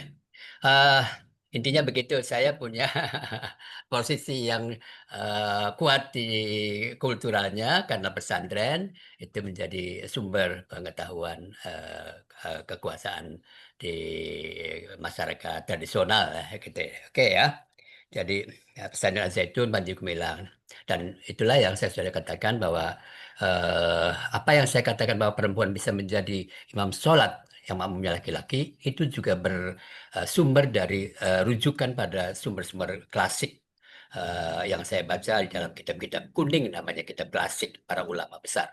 Sehingga itu paling tidak saya menghadapi dua serangan gara-gara berpendapat seperti itu. Satu, disegel kantor saya, bahkan saya mau dikeroyok juga, didatang ke rumah saya, dicari-cari. Ya, yang kedua diadili di tempat saya mengaji dahulu kala di pondok pesantren ya.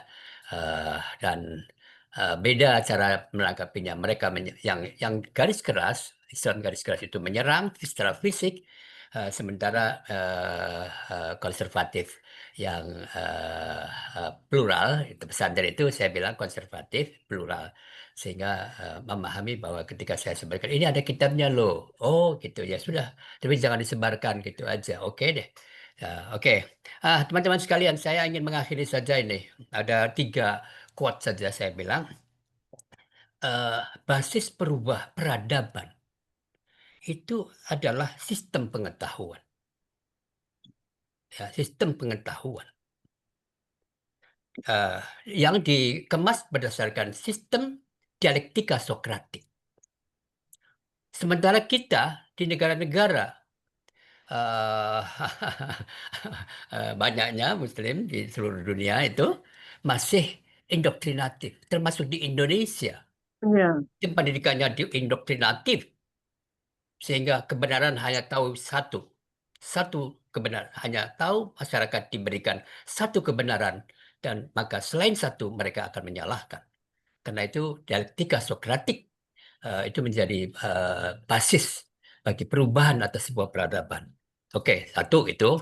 Yang kedua, saya sudah menulis 48 buku. Ini karena saya ke Konya, dan di Konya saya bertemu dengan para ulama internasional di tepi Laut Marmara itu, menarik sekali. Para tokoh-tokoh feminis di sana. Saya menjadi pembicara. Nah, apa yang saya temukan di Konya itu adalah kematian bukanlah sesuatu yang aku gelisahkan. Karena kematian menurut aku bukan akhir dari segala-galanya. Ia hanyalah waktu istirahat sementara menunggu proses pertanggungjawaban atas seluruh aktivitas kita di muka bumi ini. Yang aku gelisahkan adalah manakala aku mati, aku tidak meninggalkan sesuatu yang membuat aku hidup selama-lamanya. Iya, betul. Masya Allah. Dan itu adalah produk pemikiran yang dituangkan di dalam buku-buku. Karena itu saya sudah menulis 48 buku dan sekarang akan terbit lagi 50 buku.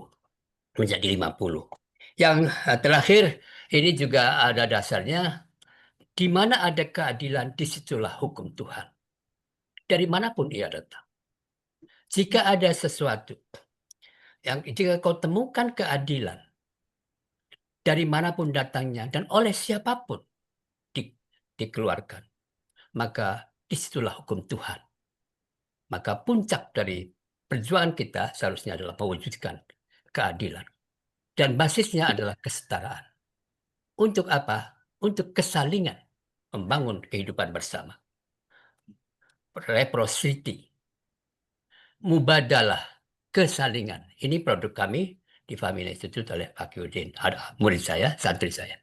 Terima Iya. kasih, mohon maaf yang sebesar-besarnya. Assalamualaikum warahmatullahi wabarakatuh. Waalaikumsalam. Terima kasih banyak Pak Hussein dan juga pada keempat narasumber lainnya.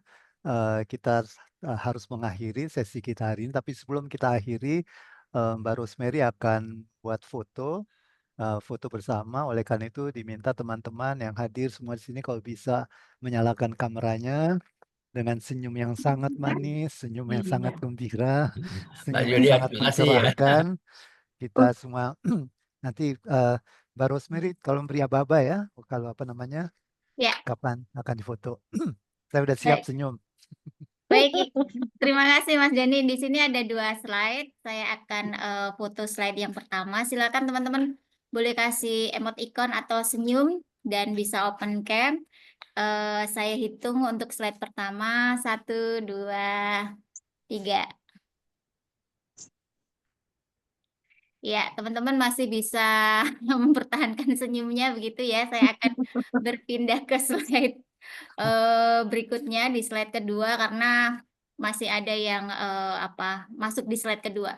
Baik, saya akan foto di slide kedua. Saya hitung 1, 2, 3.